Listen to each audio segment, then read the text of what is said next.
60 tahun lalu, terjadi penculikan dan pembunuhan terhadap 7 perwira TNI Angkatan Darat.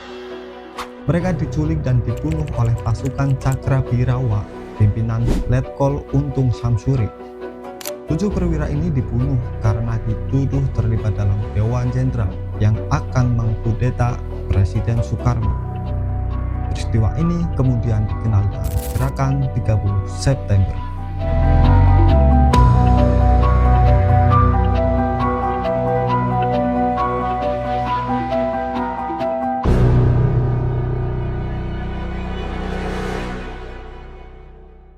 Korban utama dari aksi Letkol Untung adalah 6 jenderal senior dan 1 perwira pertama Angkatan Darat.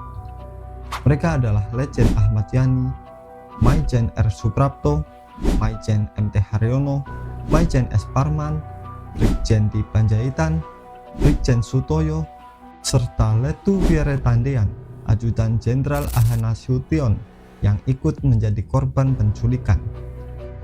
Adapun sang jenderal yang menjadi target utama berhasil lolos dari upaya penculikan tersebut. Ketujuh jasad korban dibuang di sebuah sumur tua di bilangan Lubang Buaya, Jakarta, dan baru ditemukan pada 4 Oktober 1965. Pembunuhan terhadap perwira militer juga terjadi di Yogyakarta. Korbannya adalah Kolonel Gatamso dan Letkol Sugiono.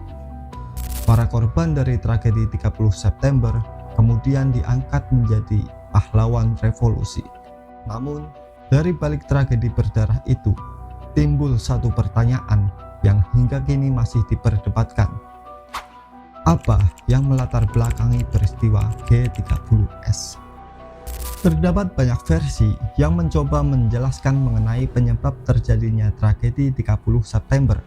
Analisis Benedict Anderson dan Ruth McVie dalam sebuah makalah yang dikenal sebagai Cornell Paper berpendapat bahwa peristiwa G30S berawal dari perselisihan internal di tubuh Angkatan Darat.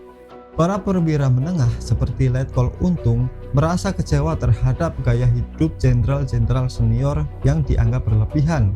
Dari kekecewaan itu, lahir tuduhan bahwa para jenderal membentuk Dewan Jenderal untuk menggulingkan Soekarno. Tuduhan inilah yang kemudian dijadikan dalih untuk menculik para jenderal pada malam 30 September 1965. Dengan kata lain, Cornell Paper menyatakan bahwa PKI bukan dalang utama pembunuhan para perwira Angkatan Darat, melainkan hanya terseret dalam konflik internal di tubuh militer. Dokumen Cornell Paper tersebut dibantah oleh Nugroho Noto Susanto. Dalam buku tersebut, G30S merupakan pemberontakan yang sepenuhnya didalangi oleh Partai Komunis Indonesia di bawah pimpinan DN Aidit, dengan tujuan untuk menjatuhkan pemerintahan Soekarno, mengganti Pancasila, dan menjadikan Indonesia sebagai negara komunis. Narasi inilah yang paling dominan dan dipegang teguh selama lebih dari 3 dekade oleh pemerintahan Orde Baru. Pandangan lain datang dari Harold Crouch dalam buku The Army and Politics in Indonesia. Crouch menolak pandangan Anderson dan McVie yang menilai peran PKI terlalu kecil dalam G30S. Ia berpendapat tragedi tersebut justru terjadi sebagai hasil dari persekutuan antara perwira Angkatan Darat dengan PKI. Menurut Crouch, para perwira yang terlibat dalam G30S adalah sekutu PKI. Versi ini membantah analisis Cornell Paper yang cenderung membebaskan PKI dari kesalahan. Meskipun berbeda dalam menilai peran PKI, keduanya sama-sama sepakat bahwa konflik internal di tubuh Angkatan Darat menjadi pemicu utama meletusnya G30S. Selain versi Orde Baru, Cornell Paper, dan Harold Crouch, ada pula versi sosiolog Belanda W.F. Wertheim.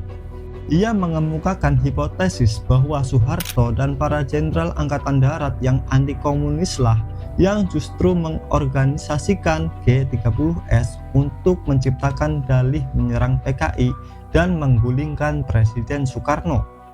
Analisis Wertheim ini berangkat dari sejumlah kejanggalan dalam tragedi 30 September, seperti kedekatan personal Soeharto dengan Letkol Untung, serta kenyataan bahwa Soeharto adalah pihak yang paling diuntungkan oleh peristiwa tersebut.